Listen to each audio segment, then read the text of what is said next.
সরবরাহ বাড়ায় রাজধানীর বাজারে কমেছে বেশিরভাগ সবজির দাম, কিছুটা কমেছে ইলিশের দামও। রাজধানীর কারওয়ান বাজারের বিক্রেতারা জানান, ক্রেতার চাপ কম থাকায় দাম তুলনামূলক কম। কুশি, পটল, বেগুন, কাঁচাম, টমেটো বিক্রি হচ্ছে 40 টাকা প্রতি কেজি। রসুন আকার ভেদে 80 থেকে 220 টাকা কেজি এবং পেঁয়াজ বিক্রি হচ্ছে 50 টাকা প্রতি কেজিতে। সব ধরনের মাংস বিক্রি হচ্ছে গত সপ্তাহের দামেই। সোনালী মুরগি 250 টাকা, পোলট্রি মুরগি 160 টাকা, দেশি মুরগি 650 টাকা, খাসির মাংস 1200 টাকা কেজি এবং গরুর মাংস বিক্রি হচ্ছে 780 টাকা প্রতি কেজি।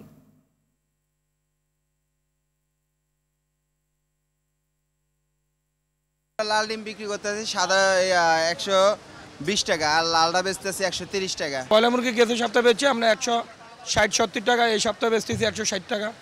সোনালী মুরগিটা 250 থেকে 260 টাকা, আর দেশি মুরগিটা 650 থেকে 670 টাকা, লেয়ার মুরগিটা 300-320 টাকা। আপনার মোটামুটি সব মুরগির রেট সীমিত আছে। দাম তো ভালো, কম কম। হ্যাঁ, 30 টাকা পটল, 150-30 টাকা, আর বরবটি হচ্ছে 40 টাকা।